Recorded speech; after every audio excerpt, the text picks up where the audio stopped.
মিনিস্টারের সাথে দেখা করব। না এখন না, মিনিস্টার স্যার টেনশনে আছেন। আমি সেই টেনশন।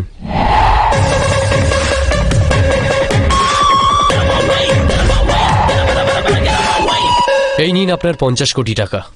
আমি লুট করেছিলাম। এই নিন ধরুন। বসুন না স্যার।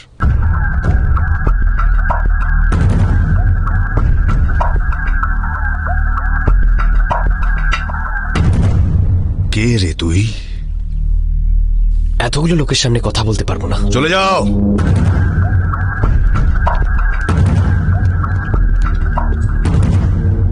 তুই কি বলি ভাইয়ের লোক যার 100 বিঘা জমি আমি দখল করে রেখেছি?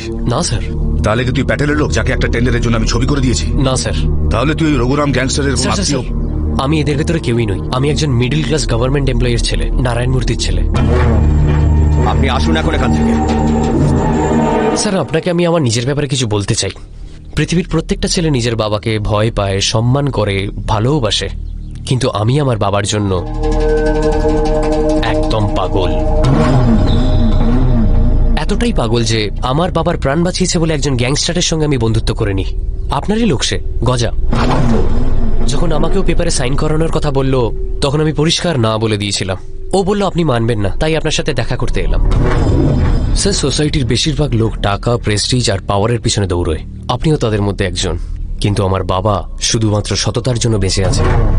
পুরো কেরিয়ারে কখনো উনি কারোর কাছ থেকে ঘুষ নেননি। একজন গভর্নমেন্ট এমপ্লয়ের ক্ষেত্রে এরকম রেকর্ড মেনটেন করা খুবই কঠিন ব্যাপার, কিন্তু ওনার জন্য নয়।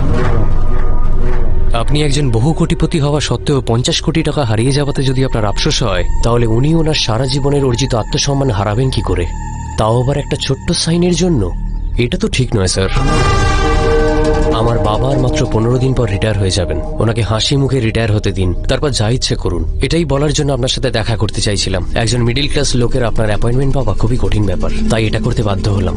Please try to understand. আজ তাহলে আমি আসি। ভাই, সূর্য এসেছে। আবার এখানে কি করতে এলো? বলে দে আমি বাড়িতে নেই।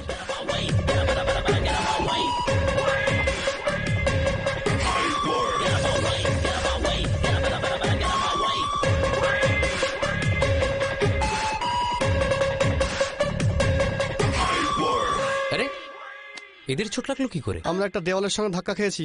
তোমরা ধাক্কা খাওনি, দেওয়াল তোমাদের ঘাড়ে পড়েছে। ভালো কথা। গজা কোথায়? ভাই বাড়িতে নেই। তুই এত ওভার অ্যাক্টিং করছিস না, মানে ও বাড়িতেই আছে। গজা, আমাকে একটা দেওয়ার চান্স আছে? জানলা দিয়ে লাফ মারবে না। আরে এটা কি লুকোচুরি খেলা খেলছো? এটা লুকোচুরি নয়, আমার তোমার সঙ্গে কোনো সম্পর্ক নেই। দেখো, তুমি যা ইচ্ছে বলো, আমরা কিন্তু বন্ধু। আসো। আরে হুমকি দেওয়ার জন্য ওই মিনিস্টার ছাড়া আর কাউকে পেলি না তুই? আরে তুই ওকে চিনিস না। চেনার দরকারও নেই আমার। আমায় চিনে গেছে, ব্যাস। আমি ওকে বুঝিয়ে দেবো। মুখের কথা যদি না বুঝে লাথ মেরে বোঝাবো। ওর বাবাও বুঝবে। এখন খিদে পেয়েছে। লাঞ্চে কি আছে? বিরিয়ানি করেছি। আরে বা, বিরিয়ানি। চল খাই। তুই খা, আমার খিদে নেই। খালি পেটে থাকবি? মিনিস্টারের ফোন হয়ে গেল। এবার আমার প্যান্ট খুলে নেবে ও। স্যার, স্যার, স্যার, নমস্কার। ওই সূর্যের সঙ্গে আমার কোনো সম্পর্ক নেই। আমার মায়ের দিব্যি খেয়ে বলছি। আপনি চাইলে আজকেই ওকে মেরে ফেলুন। জন্মের পর থেকে আজ অব্দি একটাই ভুল করে ঠিক কাজ করেছি আমি।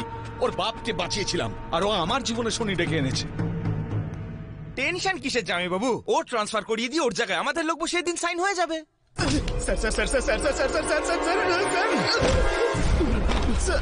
আমি সেটা জানি না। আমাকে শেখাচ্ছিস তুই? 15 দিনের মধ্যে রিটায়ার করবে, আর অন্য কাউকে ওই জায়গায় বসানোটা আমার বা হাতের খেলা। ওই মূর্তি নিজে সম্মান বাঁচাতে চায়, আর ওর ছেলে তাকে বাঁচাতে চায়। এই বাবা ছেলে মিলে আমার জীবনটাকে ছাড়খাড় করে দিয়েছে। ওই 25 বছরের ছোকরা আমার 25 বছরের রাজনৈতিক অভিজ্ঞতাকে উস্কানি দেওয়ার চেষ্টা করেছে। আজ অব্দি আমাকে একটা প্রজেক্ট ফাইলে সই করানোর জন্য এত কাঠখড় কোনোদিন পোহাতে হয়নি, কিন্তু এবার তো সব সীমাই ছাড়িয়ে গেছে। এবার ওই সৎ মূর্তি ওই অফিসেই, ওই পদেই, ওই চেয়ারে বসেই রিটায়ার করার আগে নিজের হাতেই আমার ওই প্রজেক্ট ফাইল সই করবে। এটা আমার চ্যালেঞ্জ।